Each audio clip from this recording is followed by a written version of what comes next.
Hello everyone, my name is Muhammad Aditya.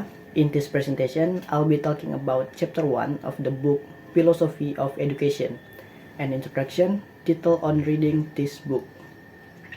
This chapter gives us a basic overview of what philosophy of education actually is, and why it's important for us to study it with a different way of thinking. Let's start with the main idea. What is philosophy of education? Basically, it's about trying to understand and reflect deeply on the basic ideas behind education.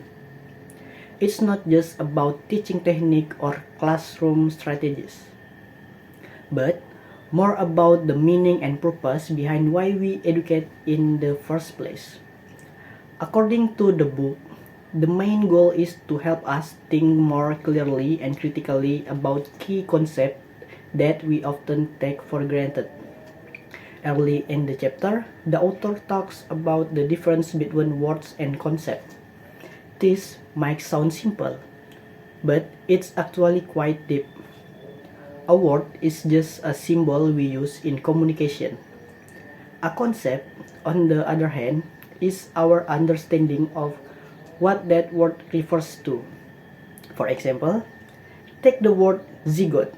We can define it's a fertilized cell, but the concept of zygote could be different depending on your perspective, scientific, ethical, or philosophical. That's why philosophers focus more on analyzing concepts than just words. The chapter also introduces two important terms when analyzing concept: necessary condition and sufficient condition. To understand a concept clearly, we need to know what must be true for something to fit that concept.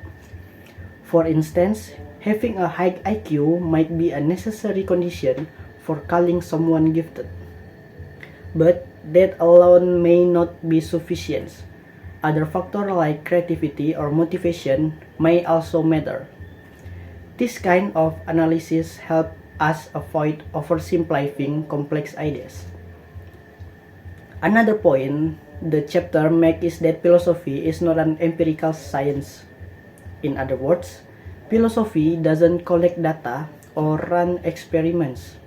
Instead, it focuses on big questions that don't always have clear answer. For example, what is the meaning of life? Or in education, what is the true purpose of schooling? There are questions that require reflection, discussion, and open-minded thinking. To help us thinking more clearly, the book also explains different types of meaning: descriptive, evaluative, and emotive. Descriptive meaning is about starting fact. For example, this school has 500 students. Evaluative meaning includes judgments like this is a good school. Emotive meaning express feeling or attitudes like I hate exams. There's also something called normative meaning. It's used when we say what should happen. For instance, education should promote social justice. Understanding this meaning helps us avoid confusion when discussing complex issues. One last thing the chapter highlights is the idea of uncertainty. In philosophy, we don't always get final answer, and that's okay. In fact, that's what makes philosophy valuable. It teaches us to be open-minded, tolerant of different ways, and comfortable with not always knowing everything.